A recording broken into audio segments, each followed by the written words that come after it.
आज सबसे पहले सीबीएसई क्लास 10 वाले बच्चों को, सभी बच्चों को हमारी तरफ से कॉन्ग्रेचुलेशन।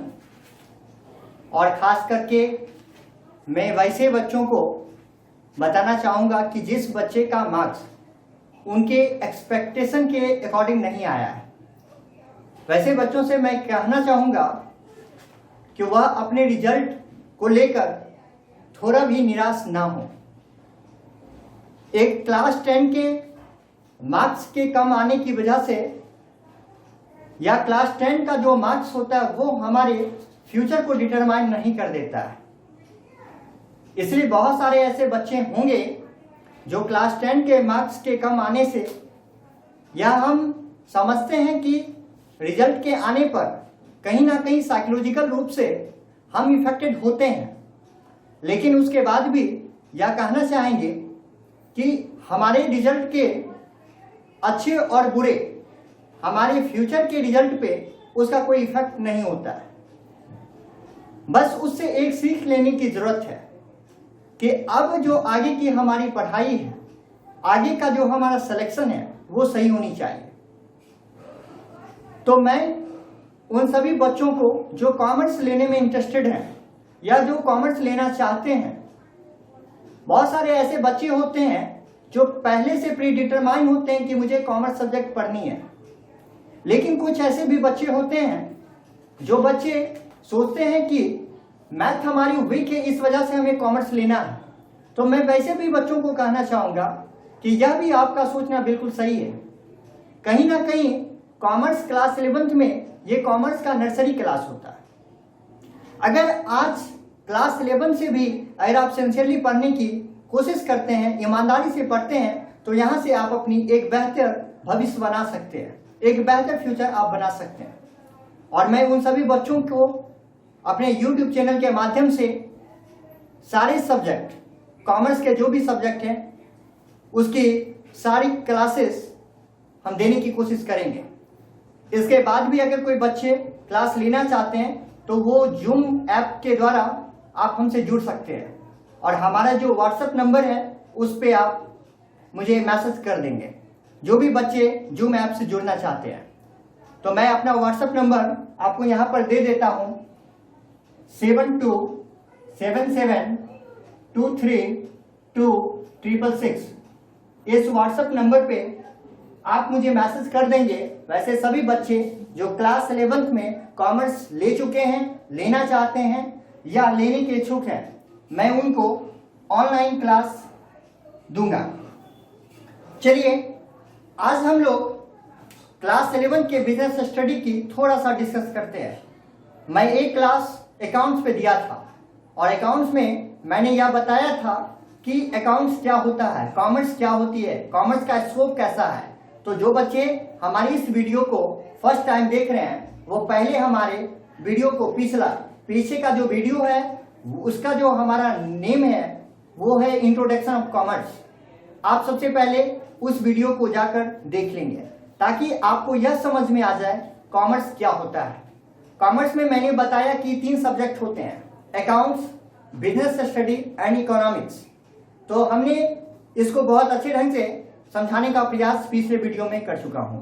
आज हम लोग बिजनेस स्टडी, जिसको हिंदी में हम लोग व्यावसायिक अध्ययन कहते हैं, हम आज इस व्यावसायिक अध्ययन की बात करेंगे। नाम से यह स्पष्ट है, व्यावसायिक यानी बिजनेस, यानी इस सब्जेक्ट में मुझे केवल और केवल बिजनेस के बारे में पढ़ना है, व्यवसाय के बारे में पढ़ना है। तो अब बिजनेस के बारे में क्या पढ़ना है उसको हम देखते हैं। बहुत अच्छे ढंग से हम समझाने का प्रयास कर रहे हैं। आप लोग केवल पूरी शांति के साथ कंसिस्टेंसी को बनाए रखते हुए आप हमारे इस वीडियो को अंत तक देखें। बिजनेस, हमारे बिजनेस स्टडी का फर्स्ट चैप्टर है बिजनेस इंट्रोडक्शन। सबसे पहले एक वर्ड से ह्यूमन एक्टिविटीज, जिसको हिंदी में हम लोग कहते हैं मानवीय क्रिया। ह्यूमन एक्टिविटीज वैसी कोई भी एक्टिविटीज जिस एक्टिविटीज को हम चाहे मनी को अर्न करने के लिए करते हो, चाहे जो हमारा मेंटल सेटिस्फेक्शन होता है उस सेटिस्फेक्शन के लिए हम कोई भी वर्क यानी ह्यूमन के द्वारा कोई भी एक्टिविटीज जो की जाती है उस एक्टिविटीज को हम लोग ह्यूमन एक्टिविटीज कहते हैं। इससे पहले अगर आप एक शब्द जोड़ लें, यहां पर ह्यूमन एक्टिविटीज भी दो वर्ड से मिलकर बना है, एक ह्यूमन और दूसरा एक्टिविटीज। सर यहां पर ह्यूमन क्या है और एक्टिविटीज क्या है? ह्यूमन तो आप समझ रहे हो, आप खुद हो मानव, और एक्टिविटीज क्या होता है? तो एक्टिविटीज के बारे में हम लोग कहते हैं any work is done called by activity. कोई भी जो क्रिया आप करते हो उसी को तो एक्टिविटी कहते हैं। बचपन का थोड़ा सा याद करोगे तो बचपन में आप पढ़ते थे कि जिस क्रिया के शब्द में ना लगा हो उसको क्रिया कहते थे, ठीक है? जैसे पढ़ना, सोना, हंसना, बोलना, खेलना, कूदना, केवल 3 शब्दों को छोड़कर। एक हमारे नाना हो गए जो पर्सन हो जाते थे, दूसरा पटना जो हमारा प्लेस हो जाता था, एक वर्ड्स बाद में बताएंगे। चलिए, तो आज ह्यूमन एक्टिविटीज का मतलब कि वैसी कोई भी एक्टिविटीज जो किसी ह्यूमन के द्वारा की जाती है उस एक्टिविटीज को हम ह्यूमन एक्टिविटीज कहते हैं, मानवीय क्रिया कहते हैं। ये ह्यूमन एक्टिविटीज जो होते हैं वो 2 टाइप्स के होते हैं, एक इकोनॉमिक एक्टिविटीज जिसको हिंदी में हम लोग बोलते हैं आर्थिक क्रिया, और दूसरा हमारा होता है नॉन इकोनॉमिक एक्टिविटीज, अनार्थिक क्रिया, या इसी को हम लोग बोलते हैं गैर आर्थिक क्रिया। इसी को हम लोग क्या बोलते हैं? गैर आर्थिक क्रिया। अब देखते हैं इकोनॉमिक एक्टिविटीज, वैसी कोई भी एक्टिविटीज जिस एक्टिविटीज को करने के पीछे आपका पर्पस मनी अर्निंग हो, वैसी कोई भी एक्टिविटीज जिस एक्टिविटीज को करने का पर्पस आपका मेनली क्या पर्पस होता है, आपकी मेन मोटिव क्या होती है? मनी को अर्न करना, वैसी एक्टिविटीज को हम इकोनॉमिक एक्टिविटीज कहते हैं। जैसे कोई भी प्रोड्यूसर जब किसी प्रोडक्ट का प्रोडक्शन करता है तो उसके प्रोडक्ट के प्रोडक्शन करने के पीछे जो पर्पस होता है, उसकी जो मोटिव होती है, वो प्रॉफिट अर्निंग होता है। जैसे एक डॉक्टर के पास आप ट्रीटमेंट करवाने जाते हो तो उस डॉक्टर का जो मेन मोटिव होता है, मेन जो पर्पस होता है, वो क्या होता है? मनी अर्निंग होता है, लेकिन उसके बारे में भी आगे हम पढ़ेंगे। तो वैसी कोई भी एक्टिविटीज जिस एक्टिविटीज को मनी अर्निंग के पर्पस से की जाती है वो हमारा इकोनॉमिक एक्टिविटीज कहलाता है। उसके बारे में 2 लाइन लिखे, इसको थोड़ा पढ़ लेते हैं। It refers to that activity which is undertaken with the objective of earning money. वैसी कोई भी एक्टिविटीज जिसके पीछे हमारी ऑब्जेक्टिव जो होती है वो मनी अर्निंग होता है, यानी धन अर्जित करना होता है, उस क्रिया को हम लोग क्या बोलते हैं? तो आर्थिक क्रिया यानी इकोनॉमिक एक्टिविटीज कहते हैं। दूसरा नॉन इकोनॉमिक एक्टिविटीज, जिसे हम लोग अनार्थिक क्रिया या गैर आर्थिक क्रिया करते हैं। वैसी कोई भी क्रिया जिस क्रिया को करने के पीछे हमारा मेन मोटिव मनी अर्निंग नहीं होता है। हम लोग साइकोलॉजिकल सेटिस्फैक्शन के लिए, मेंटल सेटिस्फैक्शन के लिए, सेल्फ सेटिस्फैक्शन के लिए जिस वर्क को हम करते हैं वो हमारा जो वर्क होता है वो हमारा नॉन इकोनॉमिक एक्टिविटीज होता है। जैसे आप भगवान की पूजा करते हो ना, सुबह सुबह उठते हो और भगवान की पूजा करते हो। क्या भगवान की पूजा करने से आपको धन मिलता है? क्या मनी का जनरेशन होता है? बिल्कुल नहीं होती है। पूजा जो हम करते हैं वो बस अपने सेल्फ सेटिस्फैक्शन के लिए करते हैं। गरीबों को जो दान दे देते हैं वो किस पर्पज से दे देते हैं? उसके सेटिस्फैक्शन के लिए, अपने सेटिस्फैक्शन के लिए हम दे देते हैं, ठीक है?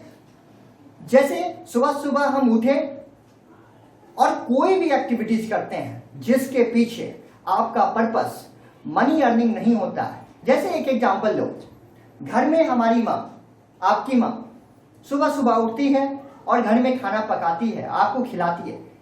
ये जो माँ काम करती है, क्या इसके पीछे माँ का क्या मोटिव मनी अर्निंग होता है? नहीं सर, बिल्कुल नहीं होता। किस लिए माँ करती है ऐसा? वो सेल्फ सेटिस्फैक्शन के लिए करती है। उसकी इसमें संतुष्टि है कि वो अपने बच्चों को खाना देगी तो उसे सेल्फ सेटिस्फैक्शन मिलेगा। एक माँ अपने बच्चों की जब देखभाल करती है उसके पीछे मेन पर्पस क्या होता है? मेन पर्पस उसका सेल्फ सेटिस्फैक्शन होता है। लेकिन यदि वही माँ एक डॉक्टर के पास चली जाए, एज ए नर्स के रूप में काम, किसी हॉस्पिटल में एज ए नर्स के रूप में काम करे, तो वही माँ अपने घर में जब बच्चों की देखभाल कर रही थी तो वो नॉन इकोनॉमिक कहला रहा था। लेकिन यदि वही माँ किसी हॉस्पिटल में एज ए नर्स काम करती है तो वह कौन सा एक्टिविटीज हमारा हो जाता है? इकोनॉमिक एक्टिविटीज हो जाती है। क्लियर? यदि वही माँ हमारे घर में खाना पकाती है, अपने बच्चों के लिए खाना पकाती है, तो वो हमारा क्या कहलाता है? Non economic activity. लेकिन यदि वही माँ किसी दूसरे जगह पे जाके खाना बनाती है एज ए सर्विस, तो वो कौन सा एक्टिविटीज हो जाता है? इकोनॉमिक एक्टिविटीज हो जाता है। यानी इसे आप क्लियर समझ गए। वैसी कोई भी एक्टिविटीज, जिस एक्टिविटीज के पीछे आपका पर्पस मनी हो, इकोनॉमिक, जिसके पीछे पर्पस सर्विस हो, नॉन इकोनॉमिक। ये दोनों आपका क्लियर हो गया, कहीं से कोई प्रॉब्लम नहीं इसमें। अब हम लोग देखते हैं नॉन इकोनॉमिक एक्टिविटीज के बारे में। आगे हम लोगों को कुछ नहीं पढ़ना है। क्यों भैया, क्यों नहीं पढ़ना है? इसलिए नहीं पढ़ना है क्योंकि सर हमारे बुक का नाम ही है बिजनेस, तो बिजनेस का मतलब ही होता है प्रॉफिट। आगे अभी हम देखेंगे। तो बिजनेस में प्रॉफिट की बात है, तो यहाँ नॉट फॉर प्रॉफिट की बात तो हम करेंगे नहीं, तो इसके बारे में नहीं पढ़ना है। पढ़ना किसके बारे में? इकोनॉमिक एक्टिविटीज के बारे में। हमारा जो इकोनॉमिक एक्टिविटीज है, वो इकोनॉमिक एक्टिविटीज के 3 टाइप्स होते हैं। कितने टाइप्स होते हैं? 3 टाइप्स होते हैं। इकोनॉमिक एक्टिविटीज के कितने टाइप्स होते हैं? 3 टाइप्स होते हैं। सबसे पहला बिजनेस, जिसे हिंदी में हम कहते हैं व्यवसाय। क्या बोलते हैं इसको?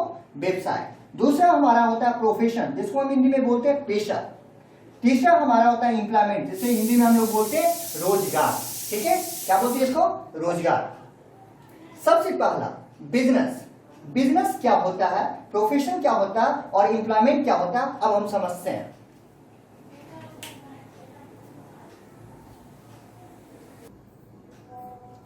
तो अब हम लोग एक एक करके देखते हैं कि सबसे पहला बिजनेस। बिजनेस मतलब व्यवसाय। क्या होता है बिजनेस? आज तक सिर्फ बिजनेस सुनते आ रहे हो, समझते भी हो, बट आज बहुत अच्छे ढंग से समझोगे कि आखिर बिजनेस होता क्या है। कुछ लोग आपको सुनते भी होंगे, कहते होंगे चलो हम तुमको बिना लाभ का ही सामान बेच दिए, बोलते हैं ना लोग। अगर आपका कोई मित्र है तो वो अक्सर आपसे ऐसा ही बात करेगा, चल यार तुमको हम दे दिए, मैं तेरे से एक भी प्रॉफिट नहीं कमाया। अब आज आपको समझ में आ जाएगा क्या वाकई में ऐसा होता है कि जब कोई हमारा मित्र, कोई हमारा क्लोज पर्सन मुझे ऐसा कहता है, तो क्या वाकई में बिजनेस में ऐसा होता है? आइए हम समझते हैं इसको।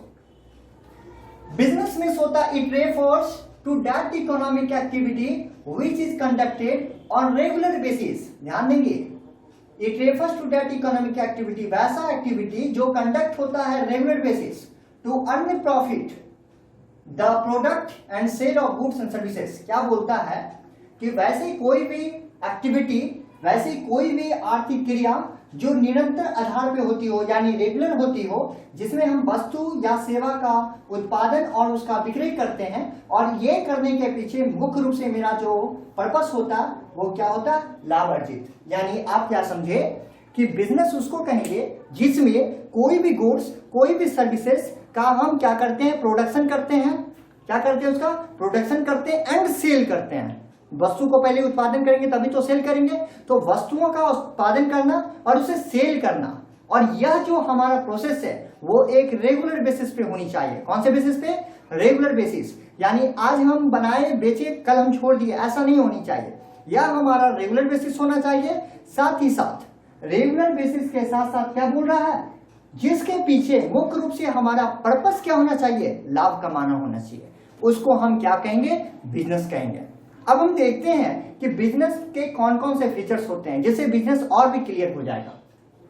सबसे पहली जो हमारी विशेषता है वो है एन इकोनॉमिक एक्टिविटी। बिजनेस जो होता है वो एक आर्थिक क्रिया होता है। इकोनॉमिक एक्टिविटी अभी जस्ट हम पीछे बताए, जिस एक्टिविटी का मुख्य रूप से पर्पस क्या होता है?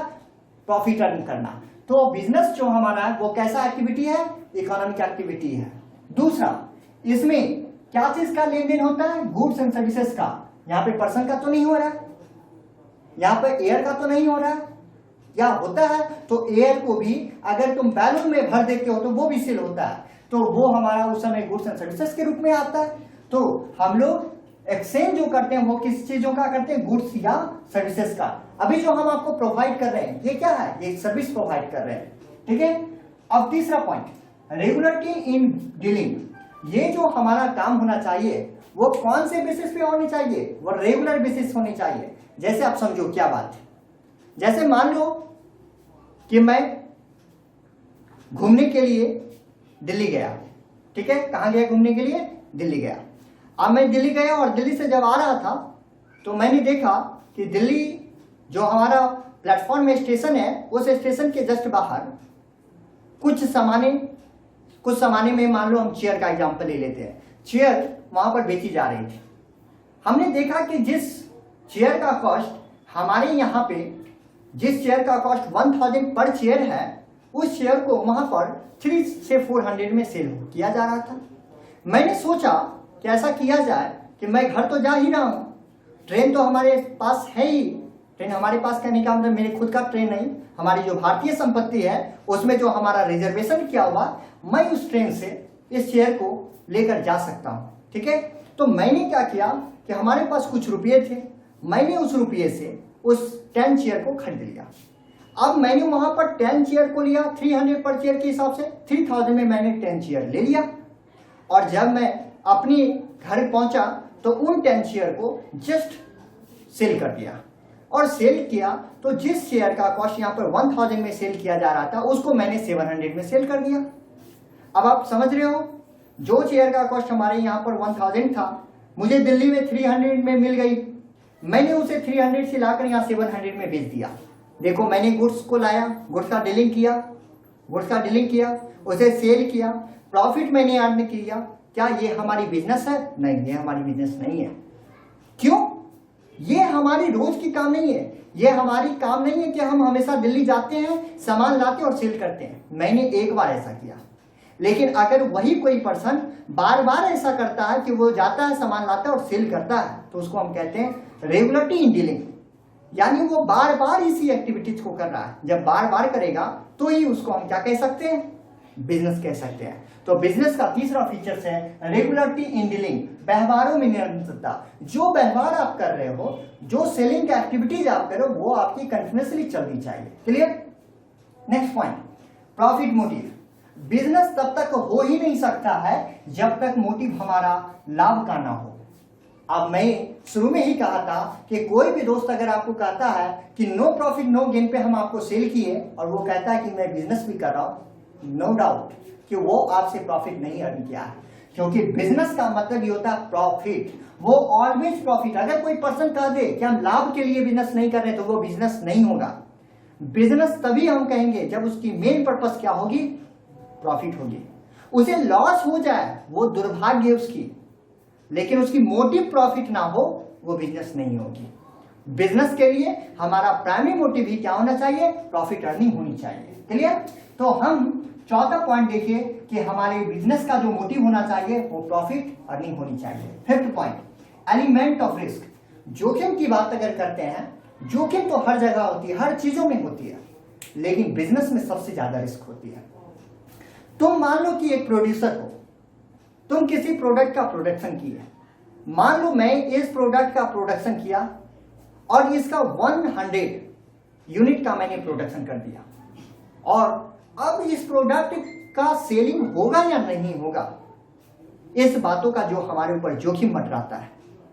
मैं इसको बेचकर क्या प्रॉफिट अर्न कर पाऊंगा? क्या हमारे सारे प्रोडक्ट सेल हो पाएंगे?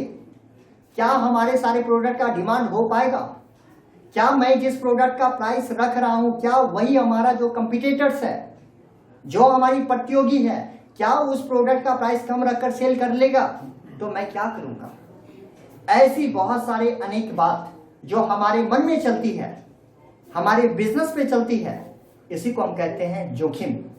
बिजनेस में सबसे ज्यादा रिस्क होता है। Next point, creation of utility.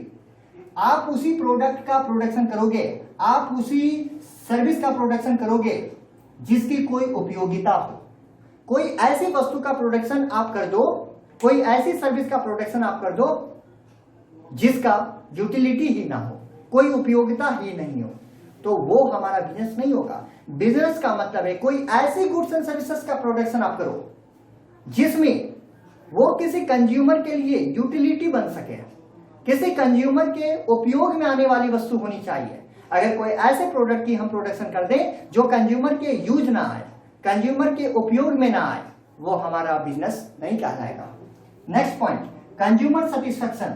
उस गुड्स, उस सर्विस में ये कैपेसिटी होनी चाहिए, ये क्षमता होनी चाहिए कि वह कंज्यूमर को क्या कर दे?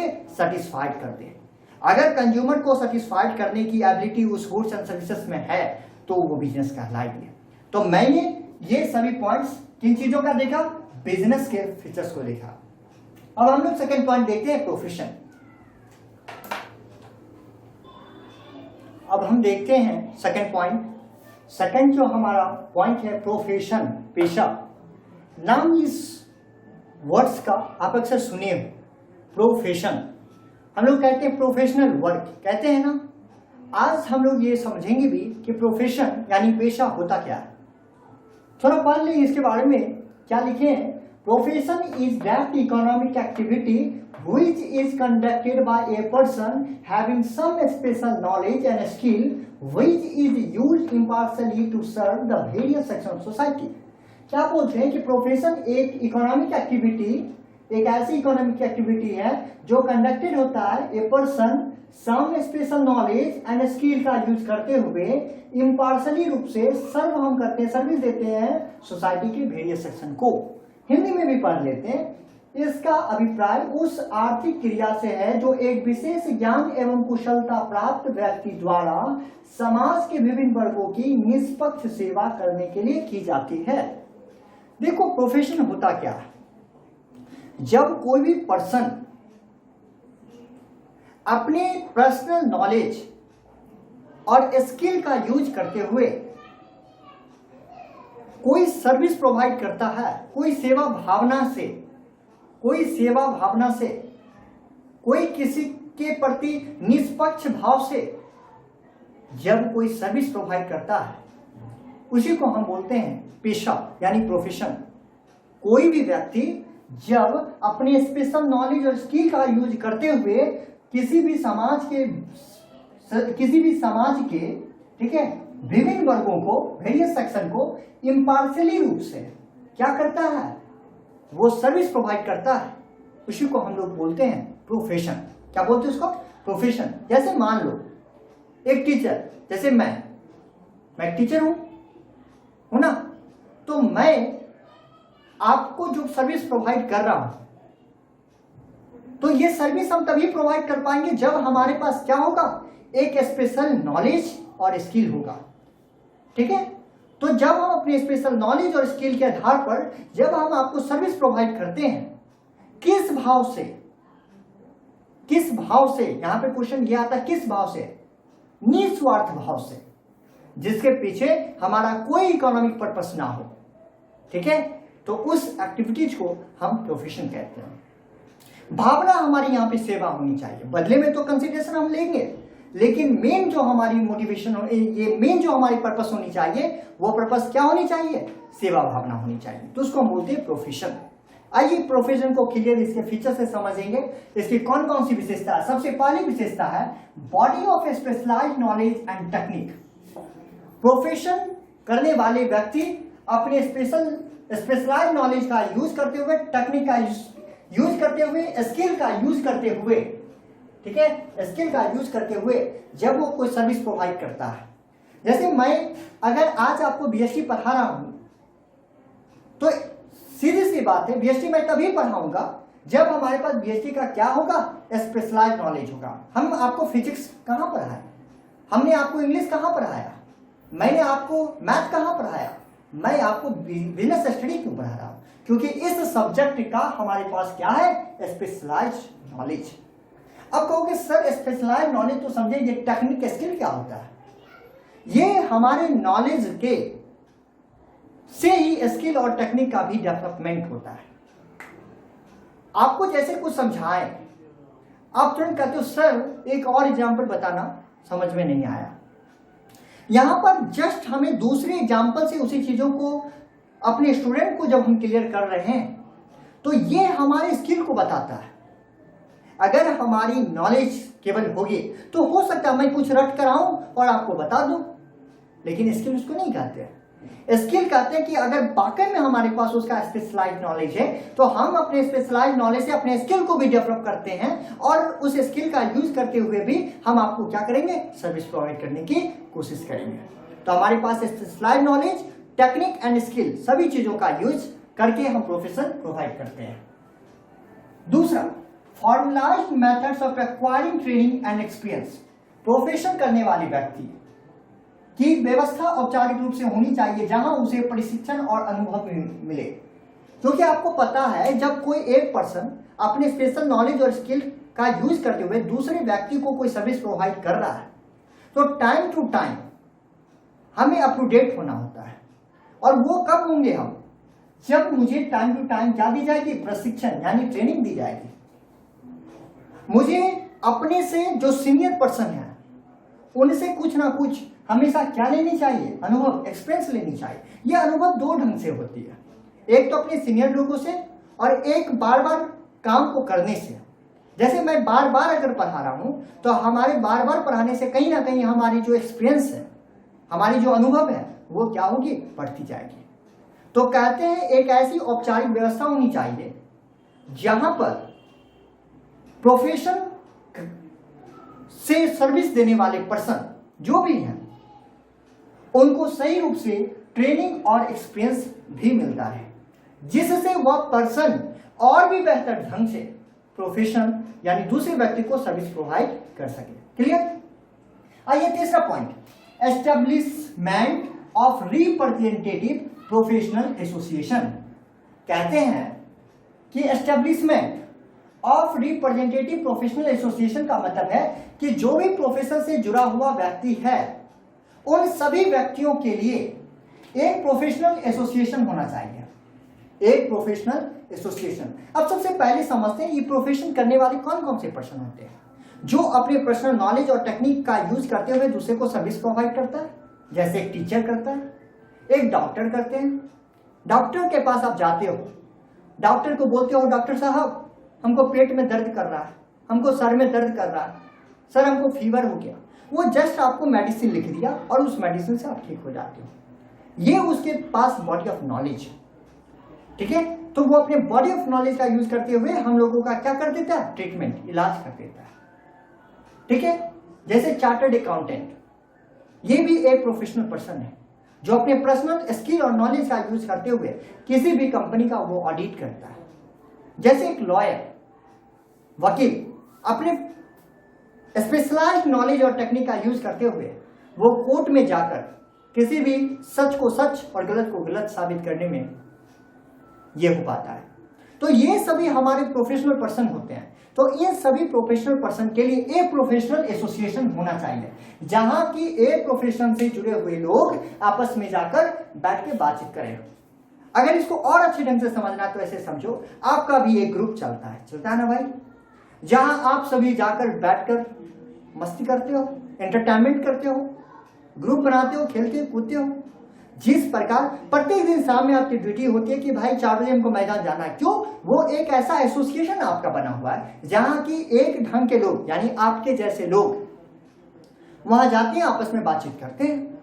ठीक उसी प्रकार एक टीचर का एसोसिएशन होना चाहिए, एक डॉक्टर का होना चाहिए, एक एडवोकेट का होना चाहिए, एक सीए का होना चाहिए। तो ये जो है इसी को हम लोग बोलते हैं कि एक एस्टेब्लिशमेंट रिप्रेजेंटेटिव प्रोफेशनल एसोसिएशन होना चाहिए। और हमारे इंडिया में ऐसे सारी चीजों के लिए भी प्रोफेशनल एसोसिएशन हमारे पास है। जैसे लॉयर के लिए देखो बार कोड ऑफ इंडिया है, ठीक है, नाम आप सुने हो, नहीं सुने हो तो जान जाओ। सीए के लिए ICAI, ठीक है, institute of chartered accountants of India. तो इस प्रकार से आप सुनते होगे ना, डॉक्टर साहब आज सारे मीटिंग में गए। ये मीटिंग यानी कहाँ गए, अपने एसोसिएशन में गए, एक ऐसे प्लेस पर गए हैं जहां सेम प्रोफेशन करने वाले लोग आपस में एक जगह बैठते हैं और हर व्यक्ति अपनी एक्सपीरियंस, अपनी नॉलेज को एक दूसरे से शेयर करते हैं, जिससे हर व्यक्ति के नॉलेज में इंक्रीजमेंट हो। हम उसको बोलते हैं establishment of representative professional association. Clear? Next point हमारा है बहुत ही important topic, code of conduct. Hindi में इसको बोलते हैं आचार संहिता। यहाँ आचार लिखा हुआ, आचार नहीं, जो हम लोग खिचड़ी के साथ अचार खाते हैं उस अचार की बात नहीं हो रही है, यहाँ आचार संहिता की बात हो रही है। Code of conduct, code of conduct का मतलब आप समझो रूल्स एंड रेगुलेशन। क्या समझना आपको? रूल्स एंड रेगुलेशन, नियम एवं कानूनी। हर प्रोफेशन करने वाले व्यक्ति के लिए कुछ ना कुछ रूल्स एंड रेगुलेशन बनाए गए। एक डॉक्टर के लिए रूल्स बनाया गया है कि एक डॉक्टर कभी भी कोई पेशेंट अगर उसके पास आए तो निष्पक्ष भाव से उसकी ट्रीटमेंट होनी चाहिए, ना कि उसे ये कहे कि चलो तुम ऑपरेशन चार्ज पे नहीं किए, तुम्हारा इलाज नहीं होगा और व्यक्ति मर गया। ऐसा नहीं होना चाहिए। ऐसा अगर करता है तो उसके ऊपर कानूनी कार्रवाई की जाएगी। एक सीए, एक चार्टर्ड अकाउंटेंट का यह नियम है या कोड ऑफ कंडक्ट बना हुआ है कि आप कभी भी गलत बैलेंस शीट को सही नहीं बताओगे। अभी आप नहीं समझोगे बैलेंस शीट, अब बस ये समझो कहीं वेरीफाई करने गए, किसी भी बुक को, किसी भी अकाउंट को चेक करने गए तो वो गलत को सही नहीं बताएगा। एक लॉयर का यह rules and regulation code of conduct बना हुआ है कि वह कभी भी कानून के समक्ष गलत को सही और सही को गलत साबित करने की कोशिश नहीं करेगा। अब कहोगे सर करते तो हैं, सर करते हैं, इलीगल है ये। उनके लिए यह कोड ऑफ कंडक्ट बना हुआ, यदि करते हुए पाए गए, अगर ये साबित हो जाता है कि उनके द्वारा गलत की गई है तो उनके ऊपर रूल्स एंड रेगुलेशन अप्लाई करके उन पे एक्ट लगाकर उन्हें कानूनी कार्रवाई भी उनके ऊपर की जाती है। आप ये भी जान जाओ। तो हर प्रोफेशनल पर्सन के लिए कुछ ना कुछ कोड ऑफ कंडक्ट बने हुए होते हैं, ठीक है, जिस नियम और शर्त के अकॉर्डिंग वो व्यक्ति क्या करता है, काम करता है। Next, priority of service over economic consideration. एक क्वेश्चन हम आपको बताते हैं। जब हम आपको बताए ह्यूमन एक्टिविटी, क्या बताए, ह्यूमन एक्टिविटी, तो हम बोले ह्यूमन एक्टिविटी 2 टाइप्स के होते हैं, एक इकोनॉमिक एक्टिविटी, दूसरा नॉन इकोनॉमिक एक्टिविटी। एक नॉन इकोनॉमिक जो मनी से रिलेटेड नहीं होता, इकोनॉमिक एक्टिविटी जो मनी से रिलेटेड होता है। जो किससे रिलेटेड होता है, मनी से रिलेटेड होता है। और इसके 3 टाइप्स, इसके कितने टाइप्स होते हैं, 3 टाइप्स होते हैं। पहला बिजनेस, दूसरा प्रोफेशन, तीसरा एम्प्लॉयमेंट। अगर इसमें प्रॉफिट अर्निंग ना हो तो आपका क्वेश्चन ये होना चाहिए कि सर ये इकोनॉमिक एक्टिविटी कैसे है। इसलिए इसके पीछे पूरी तरह से नॉट फॉर प्रॉफिट की बात नहीं है, पूरी तरह से निष्पक्ष भाव नहीं है। इसमें क्या है, प्राइमरी मोटिव प्रॉफिट अर्निंग नहीं होना चाहिए। प्राइमरी हमारा सर्विस होना चाहिए ओवर कंसिडरेशन। कंसिडरेशन का मतलब होता है काम के बदले जो कुछ भी मिल गया, ठीक है। जैसे मेरे पढ़ाने के बदले अगर तुम एक सब्सक्राइबर भी मुझे दे दिए, एक लाइक भी मुझे दे दिए, वही हमारा कंसिडरेशन है। हमसे तुम पढ़े और तुम्हें लगा कि मैंने सर्विस प्रोवाइड किया, इसके बदले तुमने 10 फ्रेंड को ही, यदि आप हमारे YouTube channel complete commerce classes को यदि क्या कर देते हो, शेयर कर देते हो, यही हमारा कंसिडरेशन है। अब तो समझ गए होंगे ना कंसिडरेशन। तो priority of service over economic consideration, आर्थिक स्वार्थ के स्थान पर सेवा भावना को प्राथमिकता, यानी प्रोफेशन से जुड़े हुए जो भी पर्सन हैं उन्हें प्राइमरी मोटिव प्रॉफिट नहीं उनकी होनी चाहिए, उन्हें लाभ के लिए काम। जैसे टीचर के पास बच्चा आया कि सर हमको पढ़ना है, हमने बोला कि इतना फी, इतना रुपया दोगे, तो नो सर इतना नहीं दे पाएंगे, तो चलो नहीं पढ़ाएंगे। ऐसा नहीं होना चाहिए। हमारा प्राइमरी मोटिव क्या होना चाहिए, हमारा आर्थिक स्वार्थ नहीं होना चाहिए। आर्थिक स्वार्थ के आधार पर हमारी कौन सी भावना होनी चाहिए, सेवा भावना होना चाहिए, और उसके बदले में जो भी कंसिडरेशन हमको मिल जाए वो हमारे लिए काफी है। ये हमारा प्रोफेशन और उसकी विशेषता की बात हम की है। नेक्स्ट पॉइंट हम देखते हैं। अब हम लोग तीसरा पॉइंट एम्प्लॉयमेंट देखते हैं। एम्प्लॉयमेंट जिसको हिंदी में हम लोग कहते हैं रोजगार। एम्प्लॉयमेंट के बारे में पढ़ते हैं। It refers to that economic activity under which people work for others and receive remuneration. देखिए क्या कहता है कि आप ये एम्प्लॉयमेंट वैसी आर्थिक क्रिया है जिसके अंतर्गत लोग दूसरों के लिए काम करते हैं और इसके फलस्वरूप पारिश्रमिक मेहताना प्राप्त करते हैं। एम्प्लॉयमेंट मीन्स क्या होता है, एम्प्लॉयमेंट एक ऐसा इकोनॉमिक एक्टिविटी है जिसमें कोई भी वन पर्सन किसी अनदर पर्सन के लिए कोई वर्क करता है, ठीक है। एक पर्सन किसी अनदर पर्सन के लिए कोई वर्क करता है और उस वर्क के बदले में उसे उसके वर्क के बदले में उसकी रेम्युनरेशन, उसकी मेहताना, उसकी पारिश्रमिक उसे प्राप्त होती है, ठीक है। जैसे कि घर में तुम देख लो कि घर में तुम किसी घर में पेंट देने वाले को बुलाते हो, क्या कहते हो कि भाई साहब मेरा 5 रूम है, तुम पेंट कर दोगे? वो बोलता हाँ क्यों नहीं, पेंट ही तो करना मेरा काम है, बोलिए आपको भी पेंट करना है क्या, ठीक है। तो यहां पर क्या होता है कि वो हमारे बदले काम कर रहा है, मेरे लिए काम कर रहा है, वो पर्सन मेरे लिए काम कर रहा है, और इस काम के बदले उसे हम क्या देंगे, उसकी मेहताना देंगे। तो वो जो वर्क कर रहा है उस वर्क को हम क्या बोलेंगे, एम्प्लॉयमेंट। जैसे मान लो तुम बैंक में जॉब कर रहे हो, ठीक है, मानना है अभी बैंक में जॉब नहीं कर रहे हो, अभी मानना है, बस पढ़ोगे अच्छे से तभी तो बैंक में जॉब करोगे ना। तो तुम बैंक में जॉब करने जाते हो, बैंक में तुम जो जॉब कर रहे हो किसके बदले कर रहे हो, गवर्नमेंट की तरफ कर रहे हो, बैंक के कमिटी के लिए कर रहे हो, तुम दूसरों के बदले काम कर रहे हो, कस्टमर के लिए काम कर रहे हो। इसके बदले में तुम्हें क्या मिलता है, तो उसकी पारिश्रमिक तुम्हें प्राप्त होती है। तो तुम क्या कहला गए, एम्प्लॉयमेंट कहला गए। कहते हो ना कि मैं एक एम्प्लॉइज हूं। एम्प्लॉइज का मतलब ही क्या होता है, एम्प्लॉइज का मतलब ही होता है जब वन पर्सन किसी अनदर पर्सन के लिए कोई वर्क करता है और उस वर्क के बदले में उसे जो रेम्युनरेशन रिसीव होता है, जो उसकी पारिश्रमिक उसे प्राप्त होती है, उसे ही हम क्या कहते हैं, एम्प्लॉयमेंट कहते हैं। समझ में आ गया। चाहे तुम बैंक में काम कर रहे हो, चाहे तुम डीएम ही क्यों नहीं हो, तुम किसी के अंदर काम कर रहे हो, तुम एक एम्प्लॉइज हो और उसी काम के बदले में तुम्हें उसकी पारिश्रमिक तुम्हें प्राप्त होगी। क्लियर।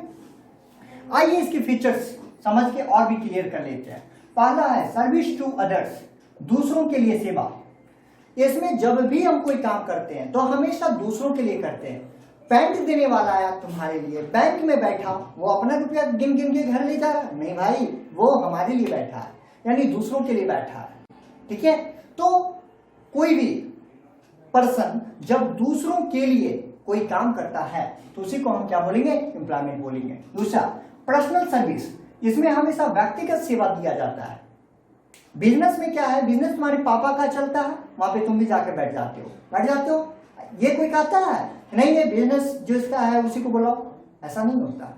लेकिन अगर बैंक में नौकरी आपको लगी है तो आप चाहोगे अपनी जगह अपने भाई को बैठा दे, ये पॉसिबल नहीं है। इसमें आपको पर्सनल ही सर्विस देनी है। जिसे एम्प्लॉयमेंट के रूप में चुना गया है, जिसे सेलेक्ट किया गया, उसे ही हर हाल में मौजूद होना होगा।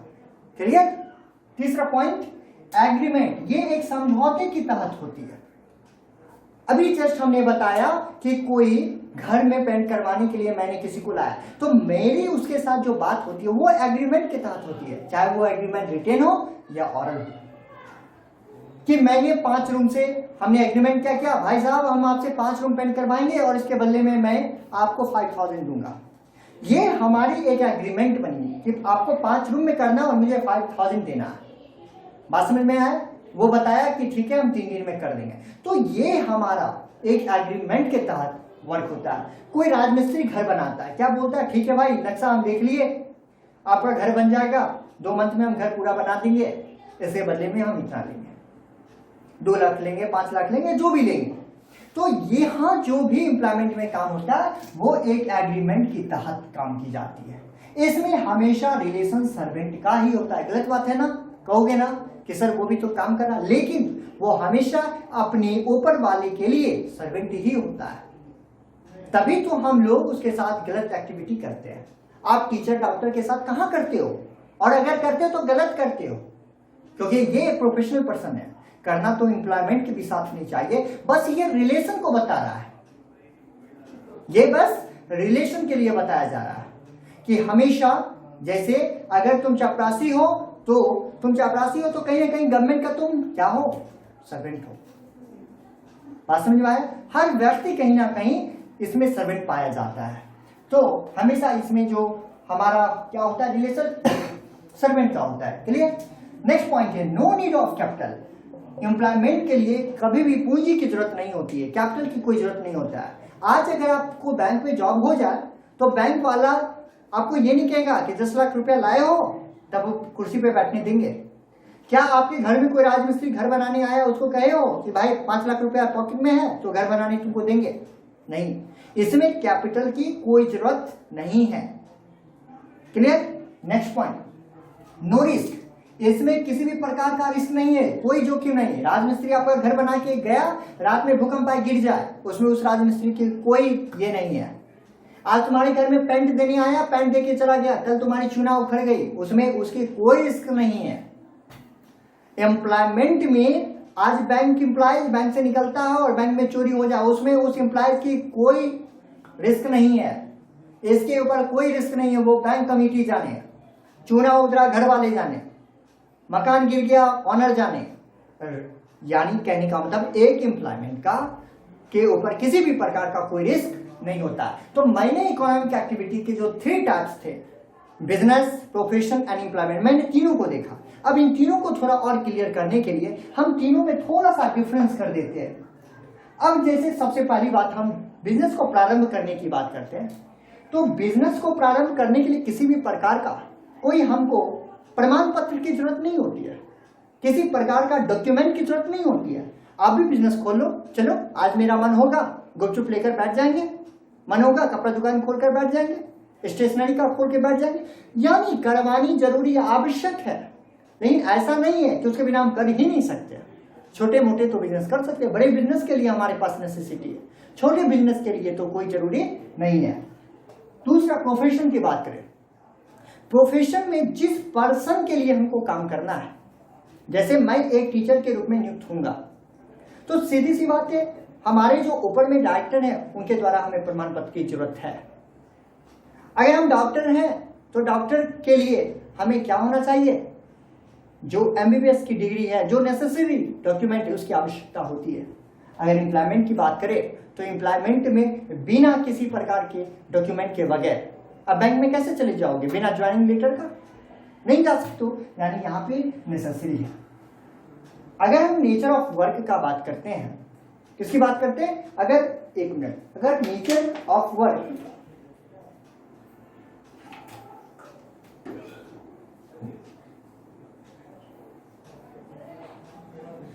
ठीक है, तो अगर हम नेचर ऑफ वर्क की बात करते हैं तो बिजनेस में कौन सा वर्क किया जाता है, गुड्स एंड सर्विसेज का एक्सचेंज। प्रोफेशन में अगर बात करते हैं, प्रोफेशन में हम क्या करते हैं, तो हम नॉलेज एंड स्किल का एक्सचेंज, सर्विस का। और अगर एम्प्लॉयमेंट का बात करते हैं तो इसमें क्या करते हैं, 1% अनदर पर्सन के लिए कोई वर्क करता है। तीसरा, अगर इन्वेस्टमेंट की बात करें, बिजनेस में बिना इन्वेस्ट किए आप बिजनेस कर ही नहीं सकते हो, बहुत ज्यादा इन्वेस्टमेंट की जरूरत है। प्रोफेशन में बिजनेस की तुलना में कम इन्वेस्टमेंट की जरूरत है। अगर मान लो आज हम एक कोचिंग इंस्टीट्यूशन खोलना चाहते हैं तो मुझे 10 बेंच चाहिए, एक बोर्ड चाहिए, एक बल्ब चाहिए, फैन चाहिए, बस हम ओपन कर लेंगे। लेकिन बिजनेस प्रोफेशन की तुलना में ज्यादा कैपिटल चाहिए और एम्प्लॉयमेंट में कैपिटल की जरूरत है ही नहीं। अभी जस्ट आप पढ़े, नो नीड ऑफ कैपिटल। अगर हम रिस्क की बात करते हैं, बिजनेस में सबसे ज्यादा रिस्क है, इसमें हम सबसे ज्यादा पूंजी लगाए, हम प्रोडक्ट का प्रोडक्शन करके रख दिए और मेरा प्रोडक्ट का सेलिंग ही नहीं हुआ, तो यहाँ सबसे ज्यादा रिस्क। प्रोफेशन में क्या रिस्क है, कोचिंग खोले नहीं चला, बंद कर देंगे, इसकी तुलना में रिस्क है, लेकिन इसकी तुलना में रिस्क कम है। एम्प्लॉयमेंट में बिल्कुल भी रिस्क नहीं, अभी जस्ट देखे, नो रिस्क। अगर हम क्वालिफिकेशन की बात करें, बिजनेस करने वालों के लिए कोई क्वालिफिकेशन की जरूरत नहीं है। अगर आपके अंदर क्वालिफाइड पर्सन अगर तुम हो तो तुम बेहतर रूप से बिजनेस को चलाओगे, लेकिन नेसेसिटी क्वालिफिकेशन की नहीं है। प्रोफेशन में नेसेसिटी है। डॉक्टर तभी बनोगे जब एमबीबीएस की डिग्री होगी, लॉयर तभी बनोगे जब एलएलबी की डिग्री होगी, सीए तभी बनोगे जब आईसीएआई का मेंबर होगे। इसमें नेसेसिटी है।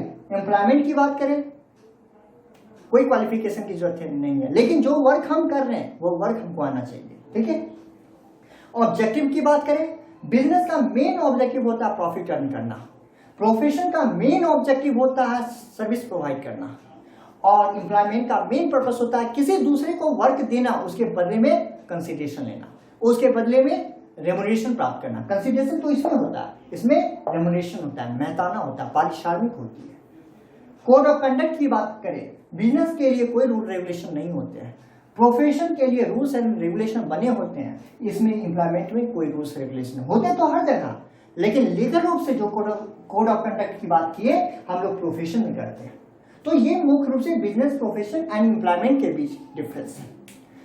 आज की क्लास में मैंने देखा कि ह्यूमन एक्टिविटी क्या है। ह्यूमन एक्टिविटी के 2 types, economic and non economic. Economic profit earning के पर्पज से, non economic not for profit purpose से, सोशल वेलफेयर के पर्पज से।